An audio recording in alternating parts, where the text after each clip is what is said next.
그런데 11살의 홍길동이 집을 떠나 갈 곳이 있었을까요? 얼마나 걸었을까요? 홍길동은 탁 트인 곳에 이 마을을 발견합니다. 그들의 정체는 바로 흉악한 도적들이었던 겁니다. 도적들 사이로 성큼성큼 걸어가더니 대뜸 한마디를 던집니다. 내가 너희들의 우두머리가 되겠다. 홍길동 말 듣고 급하게 낍니다. 그리곤 목숨만 살려줄 터이니 어여 집에 가거라 라면서 홍길동의 등을 밀죠. 홍길동은요 자신이 가진 놀라운 초능력을 보여줍니다. 바로 이겁니다. 초부석의 무게는 무려 1000근. 1000근은 약 600kg 정도라고 합니다. 도적들은요 당장 홍길동을 상석에 앉힙니다. 이게 무슨 뜻일까요? 도적의 우두머리로 인정한 겁니다. 오, 도술로. 자, 그런데 상석에 앉은 홍길동이 꺼낸 말을 듣고 수백 명의 도적들이 술렁이기 시작합니다. 홍길동이 도적들에게 백성을 상대로 한 도적질을 금지한 겁니다. 대신 백성들의 등골을 빼먹는 탐관오리와 벼슬아치의 곡간을 탈탈 털고 그 훔친 재물을 불쌍한 백성들에게 나눠주겠다라고 선포를 한 겁니다. 홍길동이 도적단을 백성을 돕는 의적으로 바꾸겠다고 선언을 한 것이죠. 그리고 의적 무리를 이렇게 이름 붙입니다. 와, 할빈당. 할빈당, 기억나요. 살활, 가난할 빌, 무리당. 이제부터 도적단이 아니라 가난한 사람을 살리는 활빈당이라는 겁니다. 그런데 홍길동은요 관할을 약탈하고 떠나면서 꼭 남긴 게 있습니다. 한번 확인해 보시죠. 창고의 곡식과 군기를 훔친 이는 활빈당 장수 홍길동이라. 마치 방명록처럼 자기 이름과 소속을 남긴 겁니다. 한편 온갖 부패를 저지르며 착취를 일삼던 탐관오리가 홍길동의 속수무책으로 당하니까 백성들은 어떤 생각을 했을까요? 영웅이다. 10년 묵은 채찍이 쑥 내려가는 듯한 통쾌함을 느꼈을 겁니다. 야. 홍길동과 활빈당을 은인으로 여기며 영웅으로 추켜 세웁니다. 온 나라가 홍길동을 잡지 못해 발만 동동 구르던 그때 홍길동의 목숨을 위협할 만한 이야기가 들려옵니다. 사대부든 일반 백성이든 누구든 막론하고 만일 이 도적을 잡으면 천금의 상을 내리겠노라.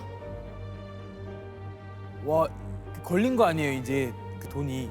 그렇죠. 현상금. 맞습니다. 자, 도적 하나에 국가기관이 속수무책으로 당한다는 건 이건 나라의 체제가 흔들리고 있다는 거잖아요. 더 이상 홍길동이 활개를 치게 둘 수 없다고 판단한 왕이 천금을 내려서라도 홍길동을 잡아들이라 라고 하면서 전국에 현상수배령을 내린 겁니다. 금세 양손이 꽁꽁 묶인 채 의금부에 붙잡혀온 겁니다. 홍길동을 잡은 인물의 이름은 바로 홍길현. 홍길현? 그런데 여러분들 이름만 봐도 이 인물 누군지 알 것 같지 않습니까? 홍길현. 홍길동의 형. 그 형. 바로 홍길동의 형이었습니다. 홍길동이 관할을 털어갈 때마다 호기롭게 이름을 밝히고 다녔잖아요. 지금 조정에서는요 홍길동이 전직 2조 판서이자 좌의정이었던 홍문 즉 홍판서의 얼자란 걸 알게 된 겁니다. 대신들은요 그래서 홍판서를 의금부에 가둬버립니다. 그리고 당시 2조 판서에 오른 아들 홍길현을 경상도 감사로 보내서 홍길동을 잡아오라 명령을 내립니다. 근데 너무한다 진짜. 이때 홍길현은 동생 홍길동을 잡을 특별한 방법을 세웁니다. 홍길동이 도적이 돼서 아버지가 아프다고 방을 붙인 겁니다. 홍길동이 잡혔다는 소식에 왕은 직접 신문하기 위해 의금부로 나섭니다.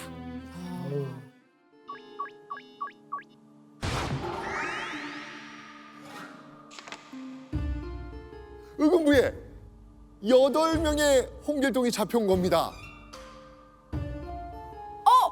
이게 다 홍길동이네요? 네, 홍길동이 분신술을 쓴 거예요? 네. 맞습니다. 혼란에 혼란이 더해지는 그때 한 신하가 묘수를 냅니다. 자식을 아비보다 잘 아는 이는 없습니다. 맞아, 그게 정답이지. 아버지인 홍판서라면 아들을 알아볼 것이라는 거죠. 임금은 서두로 홍판서를 의금부로 데려오라 명합니다. 자, 아버지 홍판서는 홍길동 단번에 알아봤을까요? 홍판서조차 누가 진짜 홍길동인지 분간해내지 못합니다. 와, 의금부 전체가 미궁에 빠져든 그 순간 누구도 예상하지 못한 일이 벌어집니다. 어? 홍판서가 갑자기 정신을 잃고 쓰러진 겁니다. 활빈당의 괴수로 범죄자가 되어 의금부에 잡혀온 아들이 도수를 부리며 왕과 조정을 지금 농락하고 있지 않습니까? 홍판서는 극심한 스트레스에 그만 숨 쉬는 것도 잊고 혼절해 버린 겁니다. 그런데 이때 갑자기 8명의 홍길동이 엉엉 울며 품속에서 약을 꺼내더니 앞다퉈 쓰러진 홍판서 입에 넣습니다. 잠시 후 홍판서는요,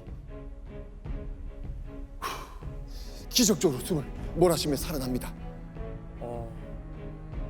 그런데 홍길동을 유심히 보던 왕은 경악을 금치 못합니다. 응. 이런 일이 벌어졌기 때문입니다. 오! 분신술로 만든 7명의 홍길동만이 허수아비로 바뀌어 넓어져 있고 진짜 홍길동은 귀신처럼 도망가고 없어졌거든요. 아, 도술로 왕을 농락하고 의금부를 발칵 뒤집은 홍길동의 이야기는 곧 그의 형 홍길현에게 알려집니다. 왕을 농락하며 제발로 도망친 홍길동을 무슨 수로 잡아야 될지 홍길현의 눈앞이 깜깜해졌겠죠. 홍길동은 자신은 비록 얼짜이지만 왕의 권력으로도 어찌할 수 없는 능력과 가치를 과시하고 싶었던 것이죠. 믿기 힘든 총력으로 조선을 대혼란으로 빠뜨린 홍길동. 그리고 얼마 후 사대문에 이런 글이 붙었습니다.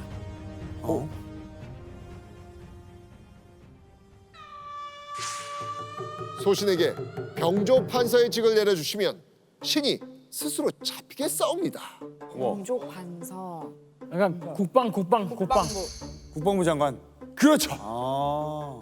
허무맹랑하게도 홍길동이 자수와 도망을 번복하며 바라던 것은 얼짜 홍길동이 절대 가질 수 없었던 관직, 그것도 조선의 군대와 국방을 책임지는 최고의 관직, 병조 판서였던 겁니다. 와, 홍길동에게는 천부적인 능력과 초인적인 힘이 있었지만 얼짜라는 콤플렉스, 신분적 한계가 있었지 않습니까? 홍길동은 그 많은 관직들 가운데서 왜 병조판서직을 원했을까요? 홍길동전에서 길동의 재주를 보면 무예와 지략이 뛰어났으니 아무래도 병조판서가 어울리겠죠. 홍길동의 이 방을 본 왕은 뭐라고 했을까요? 홍길동을 잡아들이란 포고령을 철회합니다. 그러니까 내 편으로 당했다. 두겠다는 거네요. 못 잡아요. 결국 왕도 두 손 두 발 다 들고 홍길동의 항복을 선언한 겁니다. 와. 와. 그리고 조선 역사에 전례 없는 일이 벌어지죠. 얼짜 홍길동이 신부대벽을 부수고 병조 판서에 오른 겁니다. 와. 그런데요, 병조 판서가 된 홍길동은요, 조선에서 연기처럼 사라져 버립니다. 탐관오리를 혼내주던 활빈당의 활동도 뚝 끊깁니다. 자, 그렇게 홍길동이 사라지고 3년이란 시간이 흐른 뒤 3,000명의 활빈당 단원들과 홍길동이 발견됩니다. 홍길동은요 그렇게 바라던 병조 판서직을 버리고요 활비인당과 함께 조선을 떠나 외딴 섬 제도에서 새 출발을 시작했습니다. 홍길동은 조선에서 얼짜의 신분으로 꿈도 못 꿀 병조 판서라는 높은 관직 받았지 않습니까? 그런데 홍길동은 여기서 만족하지 않고요 좁은 조선을 벗어나 자신의 재능을 마음껏 펼칠 더 넓은 세상을 찾아 나선 겁니다. 그렇게 홍길동이 조선을 떠나 제도로 온 지 6년째 되는 어느 늦은 밤, 이 반짝반짝 별이 빛나는 제도의 밤하늘을 올려다보던 홍길동이 갑자기 거의 엉엉 울기 시작합니다. 어. 홍길동이 별자리를 보다가 조선에 있는 아버지가 곧 돌아가실 걸 알게 된 거예요. 홍길동은 이 도술뿐만 아니라 별자리를 읽고 미래를 예측하는 능력까지 터득을 했거든요. 홍길동은 서둘러 아버지를 뵙기 위해 다시 조선으로 떠납니다. 진짜 효자네요. 대효자입니다. 하지만 홍길동이 도착했을 때 이미 아버지는 세상을 떠난 후였습니다. 제대로 된 효도 한 번 못하고 아버지 임종마저 지키지 못했다는 사실에 홍길동은 대성통곡을 합니다. 길동이 돌아오거든 천비소생으로 여기지 말고 동복 형제같이 하여 부모의 유언을 저버리지 말라.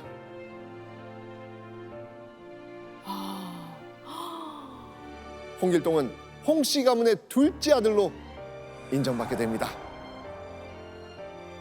심지어는요 홍판서의 묘를 제도에 마련할 수 있게 합니다. 그리고 홍길동에게 아버지 홍판서의 3년상과 이후 제사까지 맡긴 겁니다. 와. 근데 이게 굉장히 놀라운 거예요. 교수님, 얼짜가 제사까지 모신다 이거 엄청 놀라운 일 아닙니까? 맞습니다. 19세기 조선에서는 조상께 제사를 모시는 권리는 장남에게 승계되는 것이 일반적이었습니다.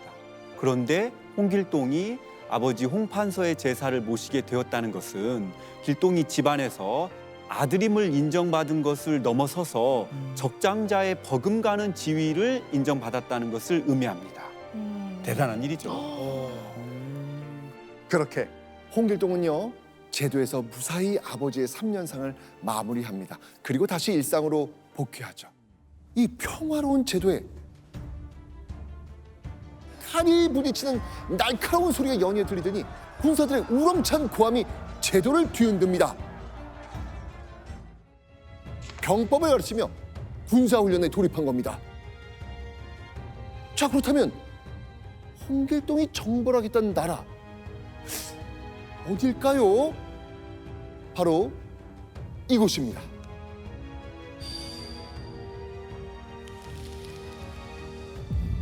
율도국. 그런데 홍길동이 갑자기 율도국을 공격하겠다는 겁니다. 자, 홍길동은 왜 이런 결정을 내렸을까요? 왕의 자리는 한 사람의 것이 아니다. 능력 있는 사람이 나라를 다스려야 한다. 나라를 다스리는 데 필요한 건 타고난 핏줄이 아닌 걸출한 능력이라는 겁니다. 홍길동은 제도에서 몇 년을 보내면서 통치자로서 자신에게 능력이 있음을 증명했습니다. 그리고 이제 홍길동은 자신에게 능력이 있으니 왕이 되어야 한다고 주장하고 있습니다. 이게 중요합니다. 혈통이나 신분이 아니라 능력을 근거로 어떤 자리를 주장한다는 것이 매우 혁신적인 발상인 것이죠. 다만 홍길동은 이런 생각을 조선의 왕에게 적용하지는 않습니다. 만약 그랬다면 홍길동전의 저자는 영모죄로 처해졌겠죠. 결국은 저자가 현실과 타협한 것입니다. 얼짜라는 신분 컴플렉스를 뛰어넘고 왕이 되길 결심한 홍길동. 홍길동은요 20만 명의 군대를 이끌고 직접 율도국으로 향합니다. 맑았던 하늘은 섭시간에 어두워지더니 비바람이 막 휘몰아치고 천둥 번개가 내리꽂힙니다. 율도국 군사들은요 혼비백산 도망쳤죠. 호위하는 군사도 없이 혼자 남은 율도국 왕은 결국 스스로 목숨을 끊습니다. 율도국의 빈 왕자를 차지했죠. 홍길동이 그토록 바라고 말하던 왕이 된 겁니다. 와. 얼자 출신에서 왕까지. 그동안 얼자로서 겪었던 서러움이 주마등처럼 스쳐 지나갔을 겁니다. 그리고 신분의 한계로 인정받지 못한 조선을 벗어나 자신이 꿈꾸던 새로운 나라에서 율도국의 왕으로 자기 능력을 발휘할 수 있다는 그 큰 꿈에 부풀지 않았을까요?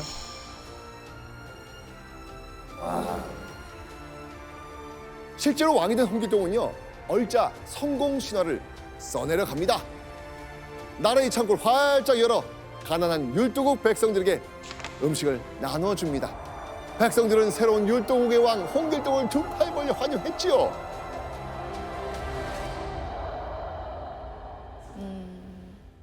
자, 조은 씨, 이 한 나라를 세운 초대 왕을 우리는 뭐라고 부릅니까? 태. 예. 오, 태조.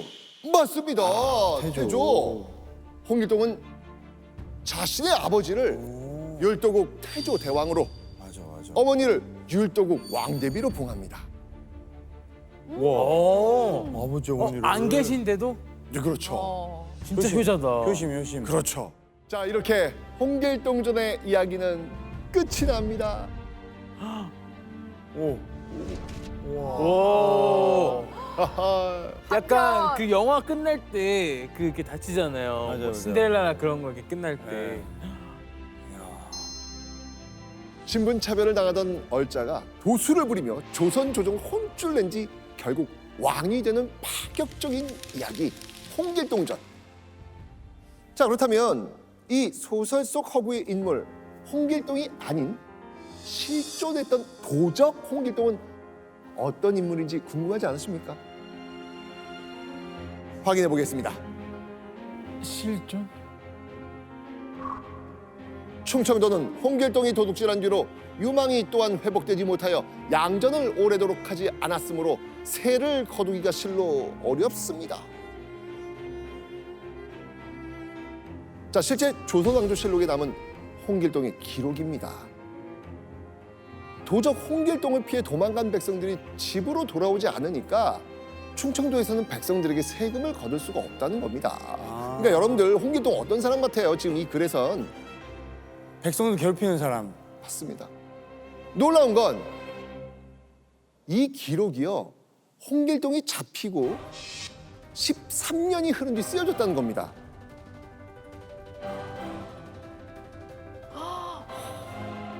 그만큼 당시 홍길동 때문에 백성들 피해는 말할 것도 없고요. 지역 경제는 13년이 지나도 회복되지 않을 정도로 파탄이 난 거예요. 도적 홍길동은요. 수사망을 피하려고 훔친 물건을 관리들에게 뇌물로 건네기도 했죠. 홍길동과 결탁한 관리 중에는요. 정삼품에 오른 인물도 있었습니다. 오. 자, 이러니 당시 홍길동의 위세 어땠겠습니까? 원하는 대로 다 했겠죠. 도적 홍길동은요 백성들의 괴로움 따윈 관심도 없고요 오로지 자기 배 불리기에 열중했던 대도적이었던 겁니다. 예? 진짜요? 전 김길동입니다. 홍길동하고 다른 사람입니다. 전 김길동. 아, 이게 예, 다른 사람. 예. 아,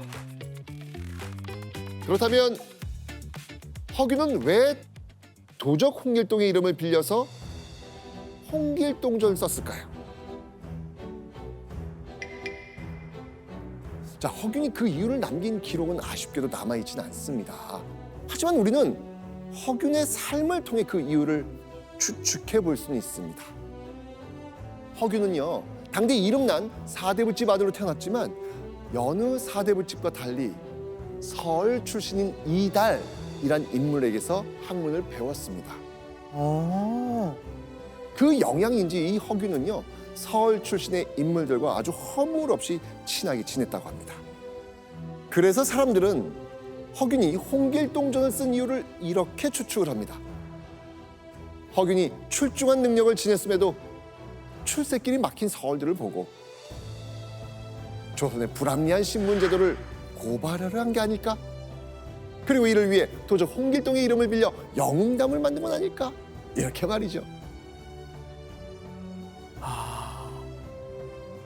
그런데 백성들은 왜 홍길동전에 이렇게 열광을 했을까요? 그러니까. 당시 백성들은 홍길동이 신분양계를 뛰어넘고 불가능한 꿈을 현실로 이루는 모습을 보면서 뭔가 이 대리만족을 느꼈던 건 아닐까요? 대인한종. 맞네.